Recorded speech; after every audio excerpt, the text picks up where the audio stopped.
महात्मा गांधी सेवाश्रम जौरा में बाल आनंद महोत्सव का आज तीसरा दिन है। तीसरे दिन का प्रारंभ झंडे के साथ होता है, लेकिन देश में भारत के पूर्व प्रधानमंत्री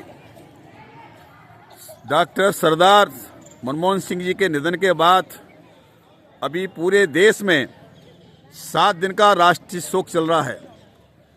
लोग सोचते हैं कि राष्ट्रीय शोक में झंडा बंदन या झंडा का कोई कार्यक्रम नहीं होता है, तो यहाँ पर हमारे बीच में श्री नरेंद्र भाई जो हमेशा झंडे का ही प्रशिक्षण देते हैं, 1000 से ज़्यादा जगह इन्होंने झंडा फहराने का काम किया है।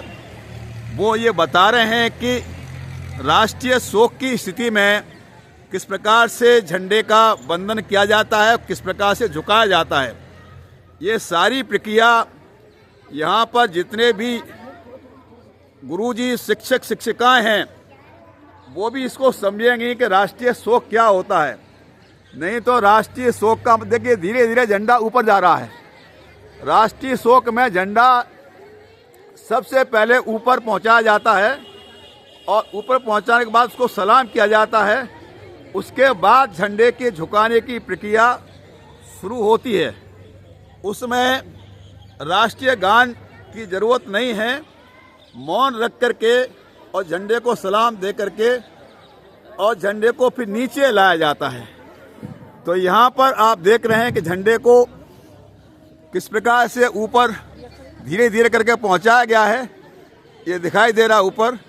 अभी कुछ ही देर में झंडे को खोलेंगे, उसको नमन करेंगे और नमन करने के साथ ही झंडा धीरे धीरे करके नीचे आएगा और नीचे आकर के एक निश्चित स्थान पर फिर उसको वहाँ पर रोक दिया जाएगा। उसी को झंडा झुकाने की कार्रवाई करते हैं। आप करिए आप, हाँ आप करते आइए। तो ये मैं बता रहा हूँ ताकि ये भी प्रशिक्षण है। और नरेंद्र भाई ने 1000 से ज़्यादा कार्यक्रमों में झंडे की कार्रवाई की है, बताया है और प्रशिक्षण देने का काम किया है। तो वो यहाँ पर बता रहे हैं कि राष्ट्रीय शोक की स्थिति में झंडे को किस प्रकार से सम्मान दिया जाता है और राष्ट्रीय शोक को प्रदर्शित किया जाता है।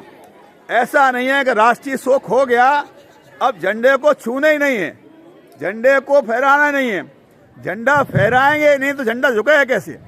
सम्मान प्रदर्शित करना है तो पहले झंडे को ऊपर तक लेके जाएंगे। ऊपर तक लेके जाने के बाद झंडे को नमन करने के साथ फिर झंडे को नीचे ला करके उसको झुकाने की कार्रवाई की जाएगी। तो ये एक राष्ट्रीय प्रक्रिया है जो भारत सरकार के गृह मंत्रालय के द्वारा निर्धारित की गई है।